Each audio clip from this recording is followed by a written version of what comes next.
Alright everyone, and welcome to Alcatraz. I just want to start this off by saying if you haven't gotten the first map pack and haven't gotten Die Rise and you're an avid zombie player, I highly recommend getting this map pack just for Mob of the Dead. This is going to be the biggest zombie map to date, and it's going to be huge with all these new features and such. So you guys really, I'm going to stress this out so much, you guys really do not want to miss this. This is going to be really incredible. And so to start with Mob of the Dead, Treyarch has cooked up a new HUD featured for this exact time period. Now this is set in one of the first zombie outbreaks, and these group of people were planning to escape this prison so they wouldn't get eaten by the zombies, and you can tell that these zombies have red eyes. Even the mystery box's light is red, and this means that Richtofen or Samantha has not controlled the zombies yet, and it's one of the earliest outbreaks,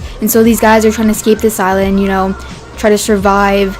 And Treyarch really wanted to do something new with this. So instead of just having this motive of, just like you can't win, you're always going to end up dying at one point. It has been theory that, with these escape plans and such shown in the gameplay, that you might be actually able to win the zombie game. Even with Afterlife that they're showing right here, you're able to run around and try and solve clues and Easter eggs planned. And what this does is that it only works in multiplayer, so you're going to be doing a lot of collaborative work to do all these Easter eggs and probably side missions. So once you die, you get into this ghost mode form, and you can see kind of in the middle there's this timer, or it could actually probably be how much power you could use.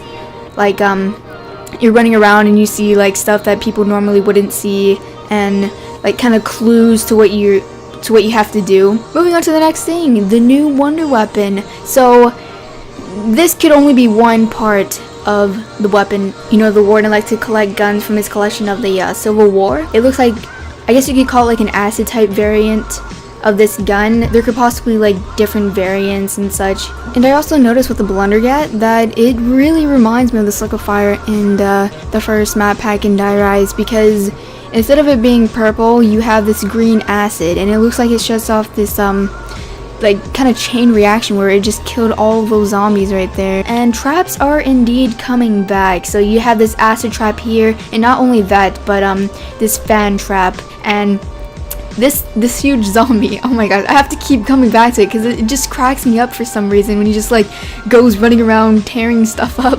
But there's this new boss zombie type, and he goes around. Now, it's not just a search and round that he shows up, but he actually runs around with the regular zombies themselves, and it's pretty interesting because you could really get messed up if you're doing trains and he just decides to come in and turn off Juggernog, and you actually have to go back and turn it back on to be able to use the Juggernog. And not only the perks, but even the mystery box itself. So the confirmed weapons so far in Mob of the Dead, and these are the all-four weapons, is the M14 Olympia PDW B23R, the Remington, and the MP5. And now for the mystery box weapons so far, we know that the LSAT is returning from Nuketown and previous zombie games in Black Ops, and FAL Executioner, the Tommy gun, is also coming back, the Mini Uzi, Ray gun, and AK-47 for the first time, as well as the S12. So using that knowledge of those guns, I hope you guys are trying to make out what kind of tactics you're gonna use.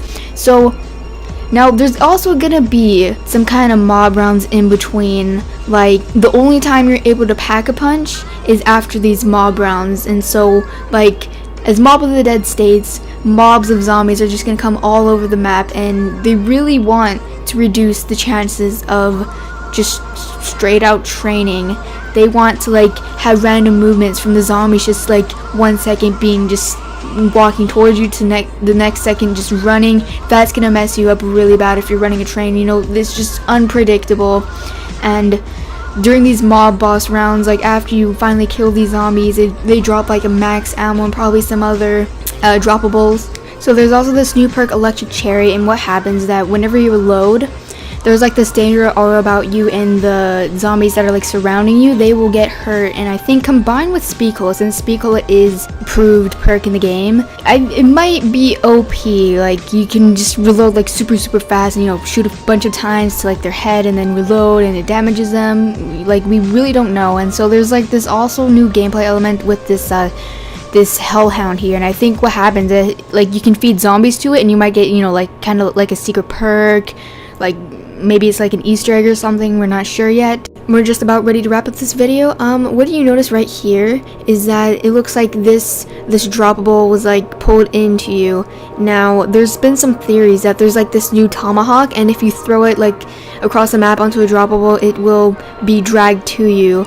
So it's a really interesting theory, and other than that, there is a new workbench, so you're going to be definitely building some stuff, maybe like more variants of the wonder weapon, and there's definitely this zombie shield. Look at that. Look at those zombies get like owned. So this is it for the analysis, and tomorrow, or actually later today, I will be sure to upload another Mob of the Dead theory or video, and it's gonna be pretty good. I have to tell you, it's gonna be pretty good. I have like a really good theory for it, so I hope you guys will stay tuned, and I'll see you later.